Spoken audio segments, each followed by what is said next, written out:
Redox reaction में ये जो आपका रेडॉक्स है ये दो वर्ड से मिल के बना है, एक तो रेड और एक ऑक्स। तो रेड का मतलब होता है रिडक्शन, ठीक है, और ऑक्स का मतलब होता है ऑक्सीडेशन, ठीक है। तो इसी दोनों को मिला करके रिडक्शन और ऑक्सीडेशन को अगर एक साथ मिला दो तो फिर जो कंसेप्ट बनेगा वो आपका क्या जाएगा, रेडॉक्स, ठीक है। तो इसी से बेस्ड हम लोग सारे के सारे मैम एक बार रिपीट कर दीजिए फिर से। ठीक है, हम लोग जो चैप्टर पढ़ने वाले हैं उसका नाम है रेडॉक्स रिएक्शन। ये आपका एनसीईआरटी पार्ट 2 का प्रोबेबली फर्स्ट चैप्टर है। एनसीईआरटी जो आप लोग का पार्ट 2 है उसका ये फर्स्ट चैप्टर है, ठीक है। तो रेडॉक्स में आपका जो ये रेडॉक्स है वो दो वर्ड से मिलकर बना है, एक तो रेड और दूसरा ऑक्स। तो रेड का मतलब होता है रिडक्शन और ऑक्स का मतलब होता है ऑक्सीडेशन। इन्हीं दोनों से मिलाकर के रिडक्शन और ऑक्सीडेशन से मिलाकर के रेडॉक्स बना है। इसी के बारे में पूरी स्टडी हम इस चैप्टर में डिटेल्स में करने वाले हैं, जिसमें आज बेसिकली मैं आप लोगों को रिडक्शन और ऑक्सीडेशन कितने टाइप के होते हैं, कैसे कैसे केस में पॉसिबल है ये चीजें बताऊंगी, ठीक है। Yes ma'am. ठीक है, तो रेडॉक्स रिएक्शन का क्या मतलब हो गया? रेडॉक्स रिएक्शन हम लोग कह सकते हैं कि ऐसा रिएक्शन जिसमें रिडक्शन एंड ऑक्सीडेशन दोनों साइमल्टेनियसली टेक्स प्लेस कर रहा है, क्योंकि रिडक्शन भी होगा और ऑक्सीडेशन भी होगा, ठीक है। क्या कह सकते हैं, रिएक्शन इन विच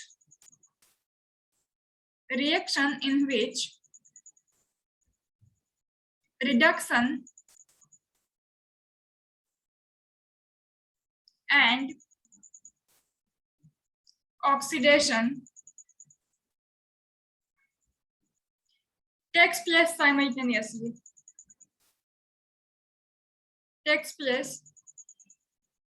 simultaneously,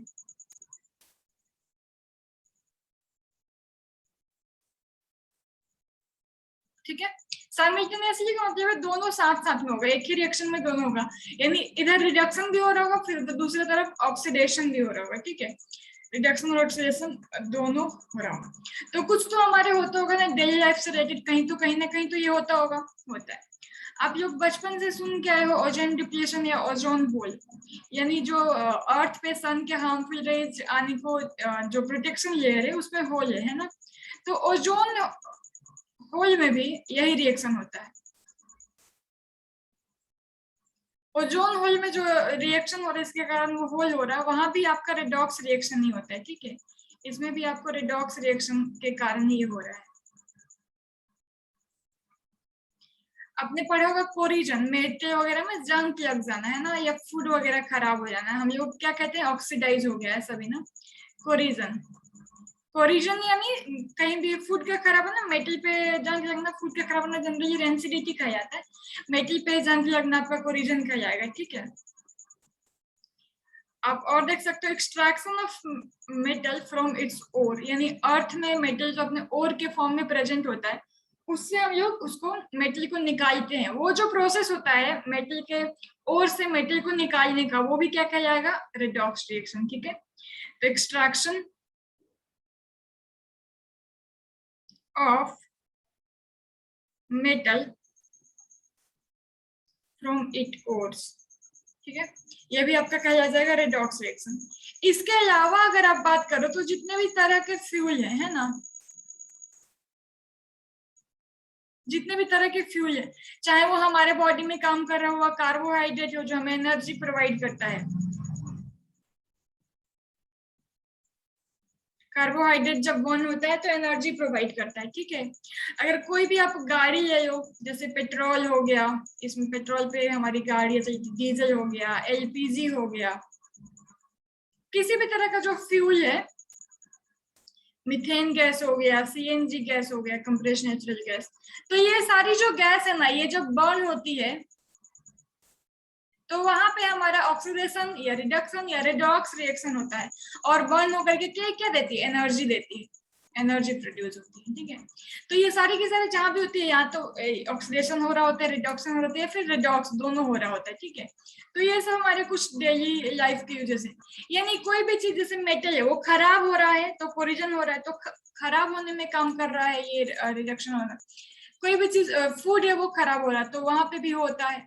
तो अच्छा चीज होने में भी इसका यूज होता है। जैसे ये सब फ्यूल है, अगर ये बर्न नहीं होगा तो एनर्जी प्रोवाइड नहीं होगा, एनर्जी प्रोवाइड नहीं होगा, हम लोग खुद ही काम नहीं कर पाएंगे, गाड़ियां नहीं चल पाएंगी, तो बहुत सारी दिक्कत आएंगी। तो ये अच्छा काम हो या खराब काम हो, अगर वो कुछ एक्टिविटी हो रही है तो बहुत सारे ऐसे जगह हैं हमारे डेली लाइफ में जो काम है जहाँ पे रिडॉक्स रिएक्शन होते रहता है, ठीक है।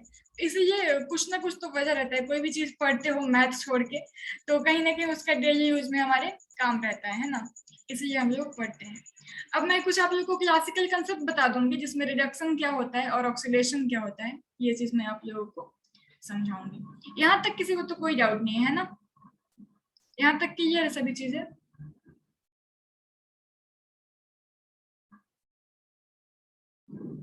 निशांत? ओके गुड, चलो अब आगे बढ़ते हैं। स्वयं आपको कोई डाउट? No ma'am. ओके, अब हेडिंग लगा लो classical concept.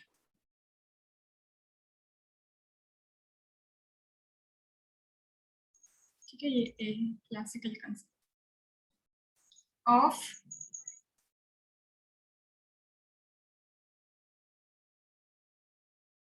classical concept of oxidation and reduction.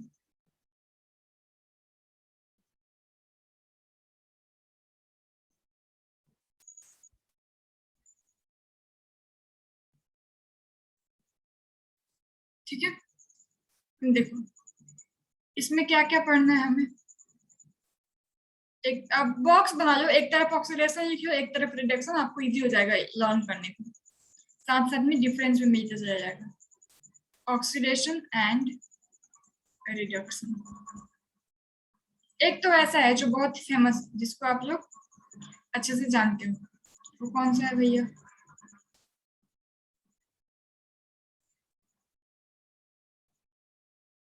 ठीक है, देखो अब लोग 9th 10th से पढ़ते आए हो, पहला ऑक्सीडेशन में अगर एक्सेप्टेशन ऑफ इलेक्ट्रॉन ऑक्सीजन हो रहा हो, अगर कोई स्पेसीज ऑक्सीजन को एक्सेप्ट कर रही है तो ऑक्सीडेशन हो जाएगा, ठीक है।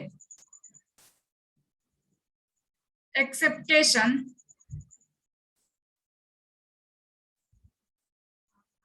ऑफ ऑक्सीजन, ये हमारा क्या कहा जाएगा? ऑक्सीडेशन। या फिर अगर आप रिडक्शन के ऑक्सीजन के टर्म में रिडक्शन की बात करोगे तो रिमूवल ऑफ ऑक्सीजन रिडक्शन कहला जाएगा। रिमूवल ऑफ ऑक्सीजन, ये टर्म सब बहुत इंपॉर्टेंट है, आगे इन्हीं सबसे आप क्वेश्चन बना पाओगे, तो बहुत ध्यान से इसको समझना, ठीक है। जैसे मान लो एग्जाम्पल के लिए मैं कंसिडर कर रही हूँ, अगर हमने लिया CH4, ये मिलता है जब 2O2 के साथ और ये बॉन्ड हो करके बनाता है CO2 गैस प्लस 2H2, ठीक है। तो देखो यहाँ पे क्या हो रहा है, ये जो कार्बन है इसके पास तो इस स्पेसिस में हाइड्रोजन नहीं था, बट प्रोडक्ट में ये कार्बन क्या हुआ, सॉरी ऑक्सीजन नहीं था, माफी, यहाँ पे कार्बन के पास हाइड्रोजन था, ऑक्सीजन नहीं था। तो इसने क्या किया, प्रोडक्ट साइड में जाने के बाद ऑक्सीजन खुद को ले लिया, यानी इसका यहाँ पे क्या हो गया, एक्सेप्ट किया ऑक्सीजन, तो क्या हो गया, ऑक्सीडेशन, ठीक है। और यहाँ पे देखो अगर मान लो हम लोग एग्जांपल लेते हैं ZNO, ये मिलता है कार्बन के साथ और बनाता है Zn प्लस CO, ये Zn है सॉरी, ठीक है।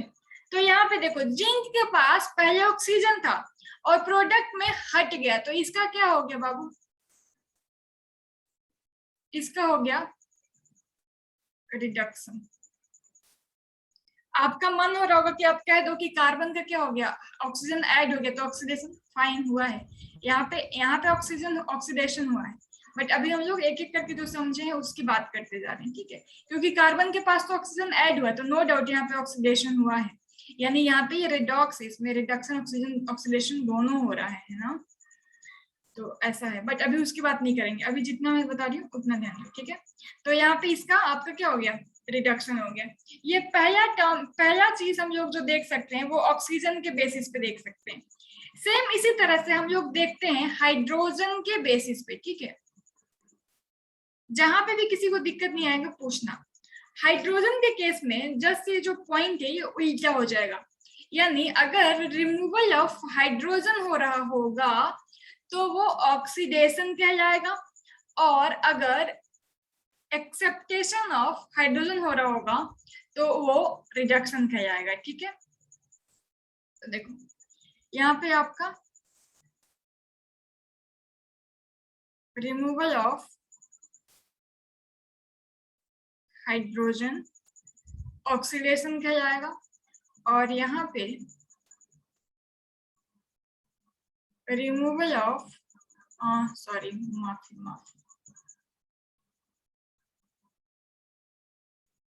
एक्सेप्टेशन ऑफ, अमन अपना वीडियो ऑफ कर लो बोलो, एक्सेप्टेशन ऑफ, यहाँ पे एक्सेप्टेशन गलत लिखा है ना, इसको सही करो।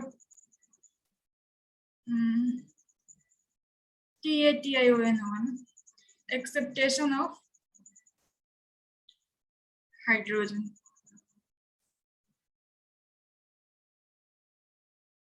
ठीक है। जैसे फॉर एग्जांपल मान लिया हमने ये हाइड्रोजन सल्फाइड 2H2S, अगर हम लोग इसका O2 के साथ रिएक्शन कराएंगे तो ये बनता है 2H2O प्लस 2S, ठीक है। तो यहाँ पे देखो सल्फर के पास हाइड्रोजन था, अब जब ये प्रोडक्ट में गया तब सल्फर को देखो, यहाँ से तो हाइड्रोजन गायब हो गया, तो हाइड्रोजन गायब हो गया, इसका क्या हो गया, ऑक्सीडेशन, ठीक है। और इधर में एग्जांपल ले लो, यही ले लो, इसी एग्जांपल को मैं दिखाती हूँ। H2S अगर O2 के साथ में याद होगे तो ये 2H2O बनेगा और साथ में आपका 2S बनेगा।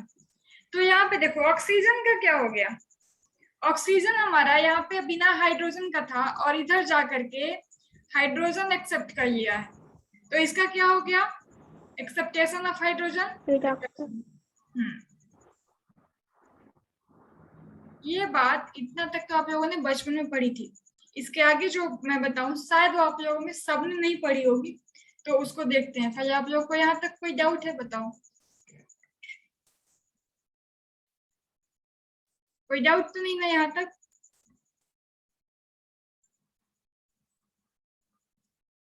नहीं, निशांत आपको समझ में आया बाबू? यस मैम, आ गया।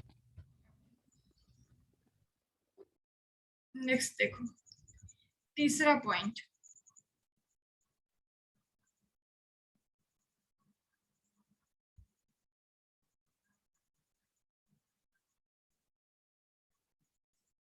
इधर ऑक्सीडेशन, इधर रिडक्शन।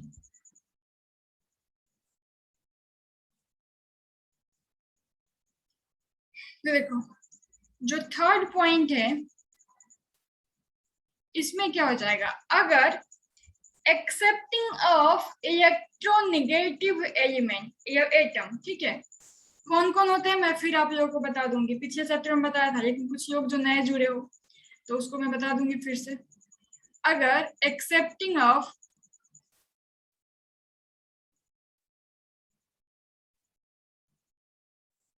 इलेक्ट्रोनेगेटिव एटम हो रहा हो, अब ये इलेक्ट्रोनेगेटिव एटम कौन कौन से हैं? पहली बात तो आप फोन याद रखोगे, फोन, फोन का मतलब है फ्लोरीन, ऑक्सीजन, नाइट्रोजन, और फिर आ जाओ हेलोजन फैमिली में। तो फ्लोरीन, ऑक्सीजन, नाइट्रोजन के बाद आप याद रखोगे क्लोरीन, ब्रोमीन, आयोडीन और सल्फर। मैम ये आप इतना याद रखोगे, ठीक है। फोन याद रखोगे, FON, ये सबसे ज्यादा इलेक्ट्रोनेगेटिव होते हैं, सबसे ज्यादा fluorine, then oxygen, then nitrogen, then chlorine, then bromine, then iodine, then sulphur, ठीक है। इतना आप याद रखोगे। ये हमारे, इनको अगर एक्सेप्ट कर रहा कोई स्पेसिस तो एक्सेप्टिंग ऑफ इलेक्ट्रोनेगेटिव क्या हो जाएगा, ऑक्सीडेशन, और अगर रिमूवल हो रहा है तो फिर रिडक्शन, ठीक है। तो इधर क्या हो जाएगा, रिमूवल ऑफ इलेक्ट्रोनेगेटिव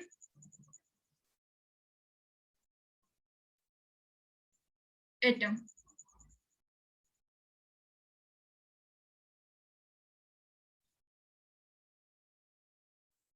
ठीक है, तो यहाँ पे देखो, मान लो आपका 2HI है, ठीक है। तो 2HI को अगर हम लोग हीट करते हैं तो ये बनाता है H2 प्लस I2, ठीक है, H2 प्लस I2। तो यहाँ पे देखो क्या हो गया, यहाँ पे इस H के पास पहले I था, और I क्या है, अच्छा इधर एग्जाम्पल नहीं दे देते। यहाँ पे H के पास I था, और I क्या है हमारा, इलेक्ट्रोनेगेटिव एलिमेंट, और जब ये प्रोडक्ट में गया तो इसका आई हट गया, यानी रिमूवल ऑफ इलेक्ट्रोनेगेटिव एटम हो गया। तो यहाँ पे क्या हो गया, रिमूवल पे रिडक्शन,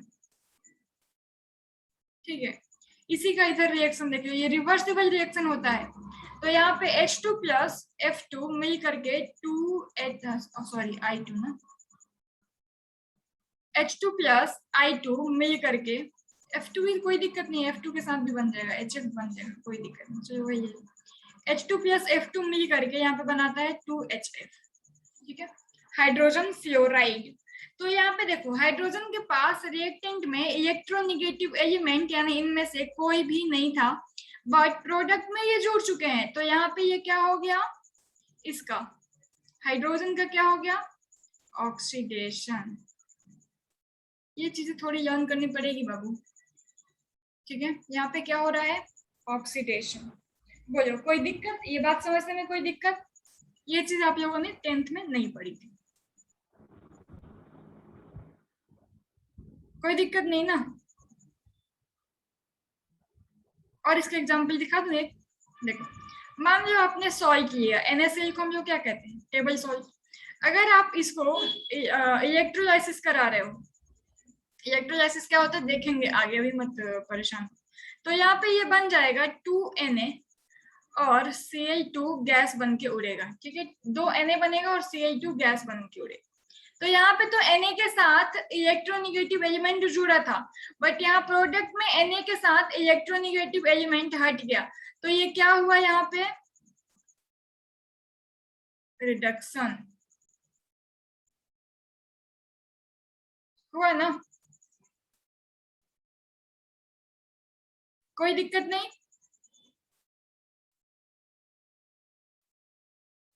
ठीक है, अब देखो, अगर oxidation accepting of electronegative element पे हो, एटम पे हो रहा है तो, हाँ मैम एक बार बता दीजिए मैम, मेरी वो मैम स्क्रीन अटक गई थी। ठीक है, देखो, अगर ये पॉइंट समझ में आई कि यहाँ से बता दूं, मैं यहाँ पर नहीं है जो 2NaCl हाँ ओके ओके।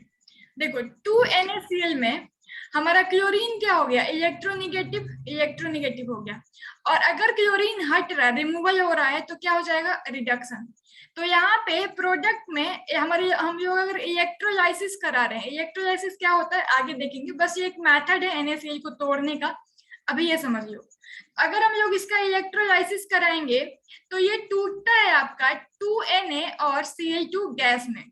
तो यहाँ पे Na के पास से यहाँ पे Cl था और यहाँ पे हट गया, तो रिमूवल हो गया इलेक्ट्रोनेगेटिव एटम का, तो यहाँ पे क्या हो गया, रिडक्शन, ठीक है।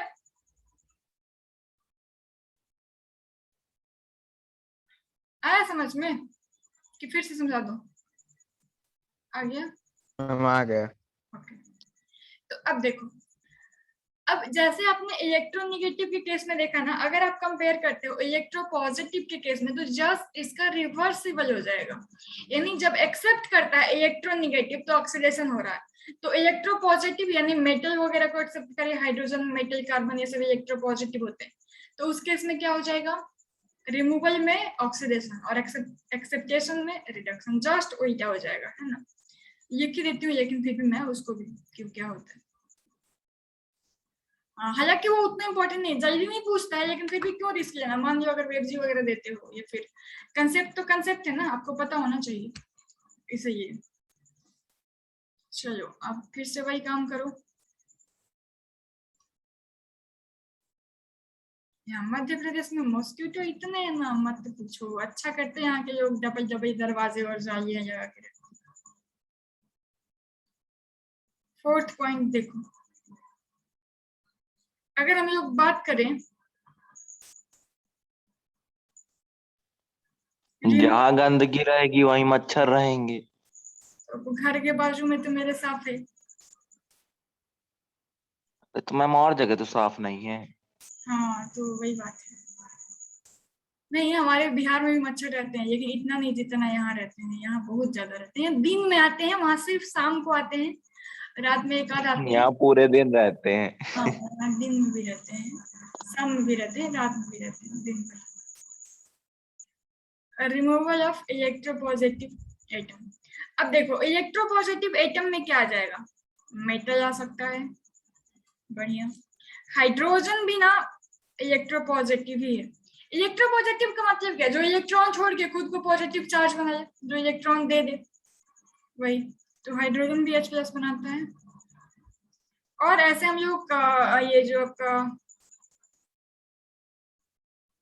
ठीक है, कार्बन तो दोनों फिर निगेटिव शो करेगा, मतलब जो आपका कैटायन फॉर्म हो जाए, ठीक है, मतलब कैटायन जहाँ पे हमारा फॉर्म हो रहा होगा।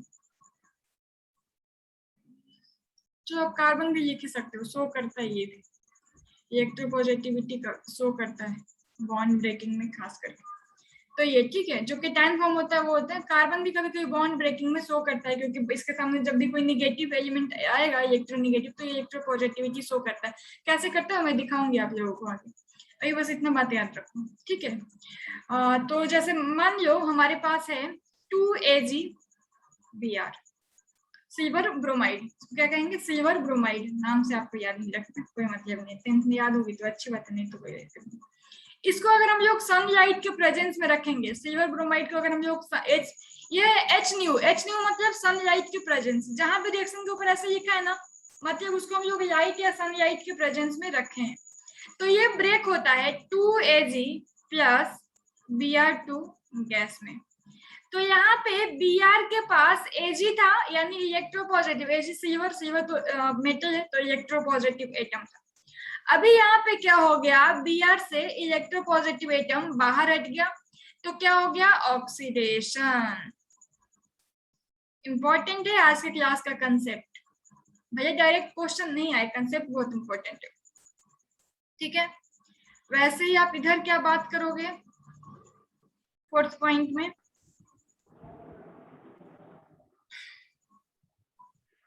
मैम इधर नेटवर्क बहुत डिस्टर्ब कर रहा है, वीडियो में कुछ ज्यादा बात सुनाई नहीं दे रहा है। एक्सेप्टेशन ऑफ, तो आप क्या मुझसे उम्मीद करते हैं, मैं वाईफाई लगवा दूं? नहीं, वीडियो पूरा रिकॉर्ड कीजिएगा। नहीं, आप कहिएगा तो मैं लगवा दूंगी। इलेक्ट्रोपॉजिटिव एटम, वीडियो रिकॉर्ड हो रहा है, आप कहिएगा तो मैं लगवा दूंगी, ठीक है। तो देखो यहाँ पे क्या होगा, इलेक्ट्रोपॉजिटिव एटम को एक्सेप्ट अगर करेगा तो हमारा क्या हो जाएगा, इधर लिखा नहीं क्या हमने, लिख लो यहाँ पे रिडक्शन और यहाँ पे ऑक्सीडेशन। मीटिंग है ना, 5 मिनट है, ओके। तो देखो जैसे अब देखो, मान लिया हमने Fe का रिएक्शन कराया Cl2 के साथ, और यहाँ पे भी हीट करना पड़ता है, ठीक है। तो यहाँ पे ना रिडक्शन हो जाएगा, कैसे, ये भाई साहब जुड़ जाएंगे, ये बनाएगा FeCl2। तो भाई साहब जब जुड़ेंगे तो क्या हुआ, एक्सेप्टेशन ऑफ इलेक्ट्रोपॉजिटिव, यानी जो हमारा क्लोरीन है इसका क्या हो गया, रिडक्शन, क्योंकि ये इलेक्ट्रोपॉजिटिव एटम को एक्सेप्ट कर लिया है। समझे क्या, समझे क्या ये बात? इस बात में किसी को कोई एतराज?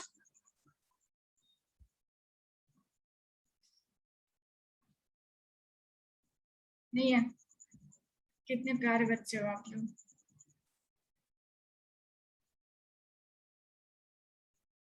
ठीक है, नहीं है तो अब आप लोग आ जाओ अगले मीटिंग में, क्योंकि यहाँ पे मैं अगर कंटिन्यू करूंगी तो 4 मिनट में एंड हो जाएंगे और अब मेन कंसेप्ट हमारा बचा है।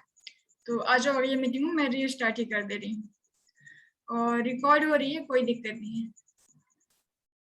हाँ निशांत, इसको अपलोड करूंगी यूट्यूब में, लेकिन आप क्लास करो, आप भागना मत, डाउट पूछ सकते हो नेट, ये सभी भागना नहीं निशांत। ओके निधि, मैं रिकॉर्डिंग प्रोवाइड करूंगी बाबू, मत परेशान हो। अगर नेटवर्क इशू हो रहा है तो मत परेशान हो, नहीं कहोगे तो मैं वाईफाई लगवा दूंगी। मैम मैं वो स्क्रीनशॉट खींचना भूल गया मैम, ओके इसलिए बोल रहा था। चलो लो स्क्रीनशॉट लो।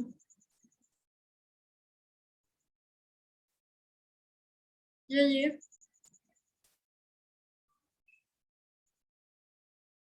इसकी यस मैम। हो गया।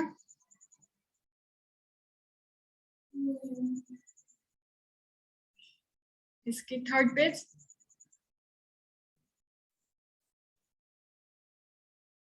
And last.